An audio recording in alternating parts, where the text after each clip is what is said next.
ಕನ್ನಡಕ್ಕಾಗಿ ಯಾರಾದರೂ ಹೋರಾಟ ಮಾಡಿದರೆ ಅದು ಕ್ರಿಮಿನಲ್ ಕೇಸ್ಗಳಲ್ಲ.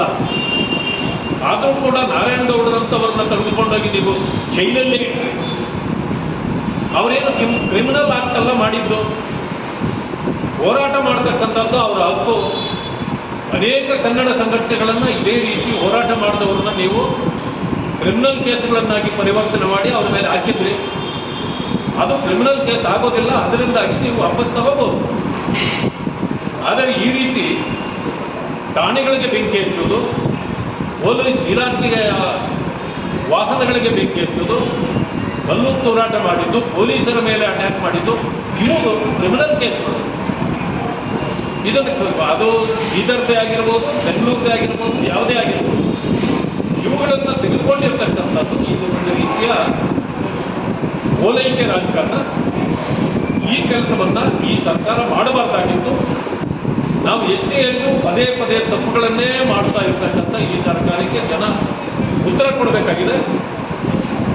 ನಾವು ಎಷ್ಟು ಹೋರಾಟಗಳು ಮಾಡಿದ್ರು ಕೂಡ ಇವರ ದುಂಡಾವರ್ತಿ ಮತ್ತು ಉದ್ದಟತನವನ್ನು ಇವರು ಸರಿಯಾಗಿ ಬಗೆಹರಿಸ್ಕೊಳ್ತಾ ಇಲ್ಲ.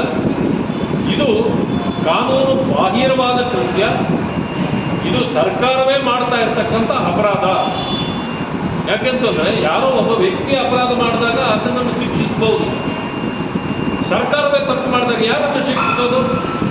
ಮಾನ್ಯ ಮುಖ್ಯಮಂತ್ರಿಗಳು ಇಂಥ ಒಂದು ತಳಮಟ್ಟದ ರಾಜಕಾರಣ ಮಾಡಲಿಕ್ಕೆ ಅವರು ಇಳಿಯಬಾರ್ದಾಗಿತ್ತು.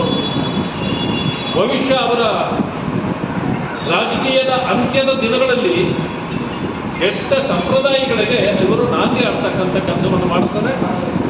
ಇದನ್ನು ಭಾರತೀಯ ಜನತಾ ಪಕ್ಷ ಒಪ್ಪೋದಿಲ್ಲ, ಸಂಪೂರ್ಣವಾಗಿ ನಾವು ವಿರೋಧ ಮಾಡ್ತೀವಿ. ಜಿಲ್ಲಾ ಉಸ್ತುವಾರಿ ಸಚಿವ ಪ್ರಿಯಾಂಕ್ ಖರ್ಗೆ ಅವರ ಮೇಲೆ ಕೂಡ ಒತ್ತಡ ಇತ್ತು, ಅವರು ಕೂಡ ಒತ್ತಡ ಹಾಕಿದ್ರು ಕೇಸ್ ವಾಪಸ್ಗೆ ಅಂತ ಆರೋಪ.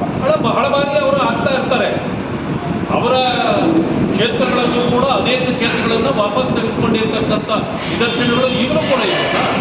ಕಳೆದ ವರ್ಷವೂ ಕೂಡ ಅನೇಕ ತಗೊಂಡಿದ್ರು. ಆವತ್ತಾಕೆ ಇವೆಲ್ಲವನ್ನು ನೆನಪಿಗೆ ಬರಲಿಲ್ಲ ಅಂದರೆ ವರ್ಷಕ್ಕೆ ಇಷ್ಟಿಷ್ಟು ತಗೊಂಡು ಹೋಗ್ಬೇಕು, ಯಾರು ಕೇಳೋದಿಲ್ಲ ಅನ್ನೋ ಉದ್ದೇಶವಾ? ಈ ಕಾರಣದಿಂದ ಈ ಸರ್ಕಾರ ಕ್ರಿಮಿನಲ್ ಕೇಸ್ಗಳನ್ನು ತಗೊಳ್ಳೋ ಅಧಿಕಾರ ಇವ್ರಿಗಿಲ್ಲ, ತಗೋಬಾರ್ದಾಗಿತ್ತು. ಅದರಲ್ಲೂ ಕೋರ್ಟ್ನಲ್ಲಿ ಟ್ರಯಲ್ ನಡೆಯುವಾಗ ಇವರು ಯಾಕೆ ತೆಗಿತಾರೆ? ಅದರ ಮೂಲೋದ್ದೇಶಗಳು ಏನು ಅನ್ನೋದು ಕೋರ್ಟಿನ ಮೂಲಕ ಹೊರಗಡೆ ಬರಬೇಕಲ್ವ?